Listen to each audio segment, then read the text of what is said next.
Welcome students. आज हम शुरू कर रहे हैं चैप्टर 1 द लिविंग वर्ल्ड। तो उसको स्टडी करना स्टार्ट करते हैं।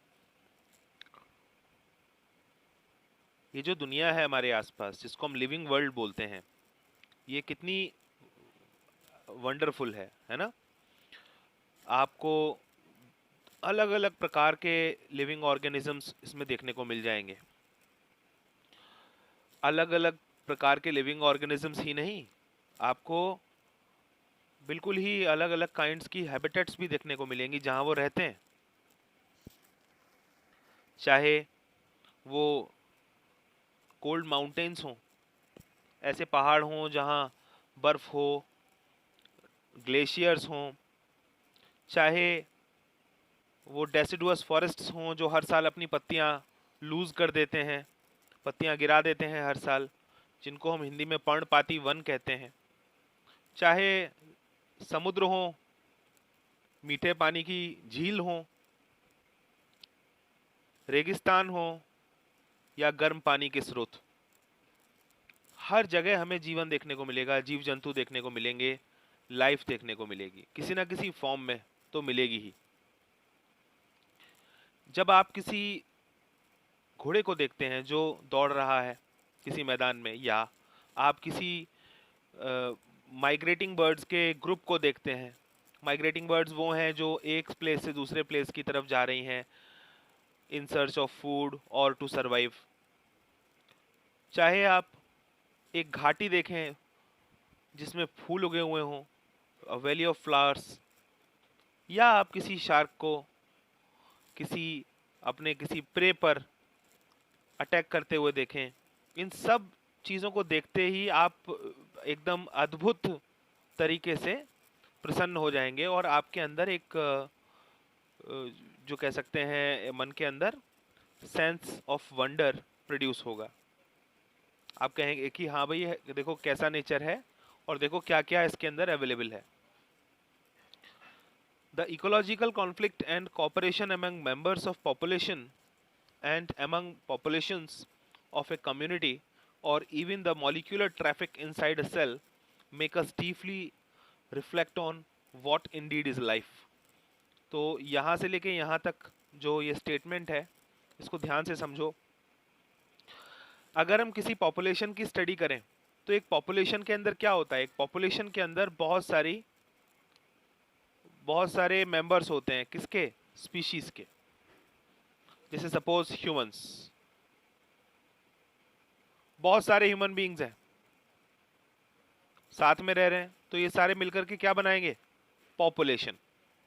ठीक है ना।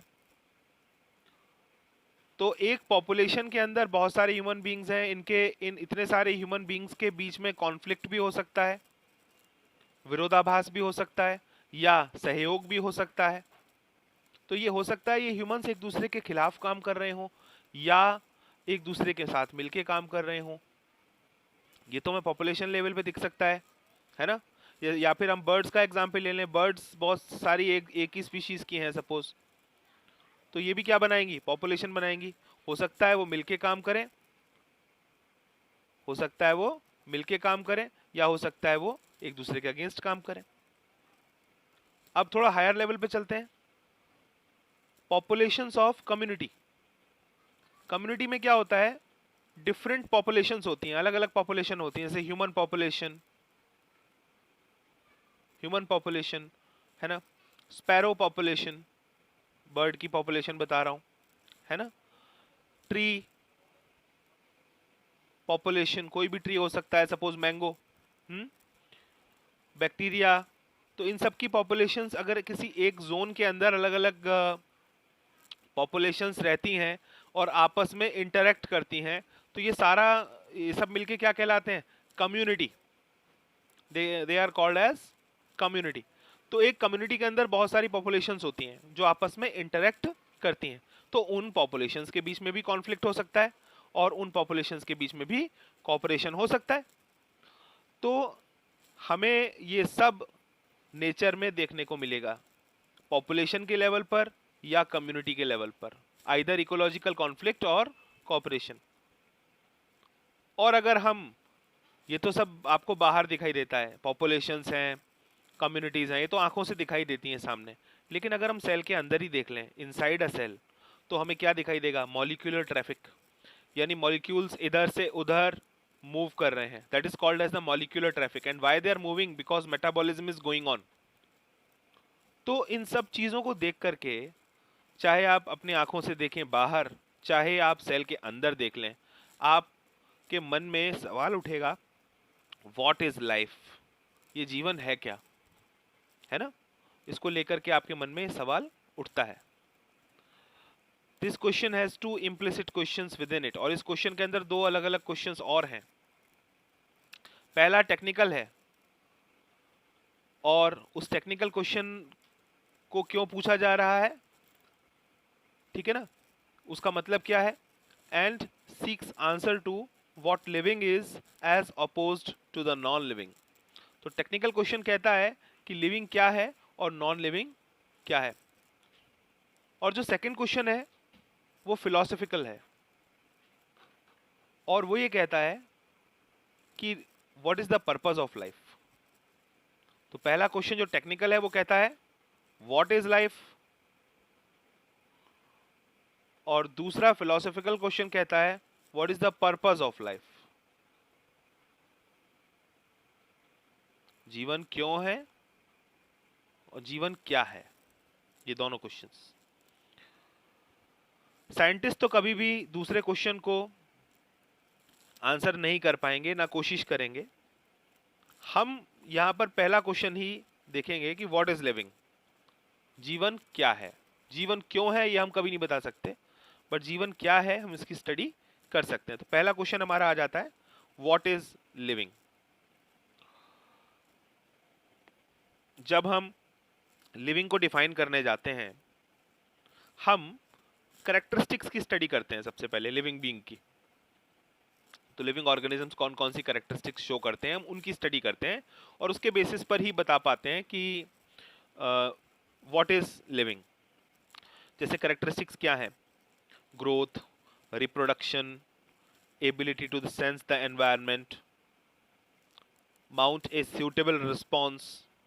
तो ये सारी चीज़ें लिविंग बीइंग के अंदर आपको देखने को मिलती हैं। जैसे कि ग्रोथ करती है लिविंग बीइंग, कोई भी ऑर्गेनिज्म है जो लिविंग है वो रिप्रोडक्शन भी कर सकता है, ग्रोथ कर सकता है, अपने एनवायरनमेंट को सेंस कर सकता है, और एक रिस्पॉन्स भी दे सकता है।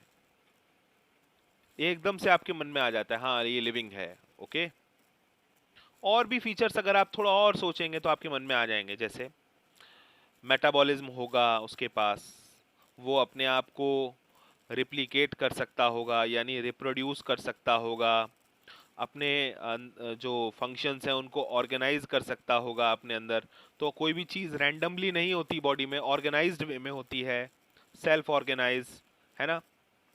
वो इंटरेक्ट कर सकता होगा अपने बॉडी पार्ट से भी और अपने साथ वाले लिविंग बींग्स के साथ भी, और इमरजेंस की प्रॉपर्टी भी उसके पास होगी, मतलब कि वो सर्वाइवल के लिए एक्शन करना जानता होगा।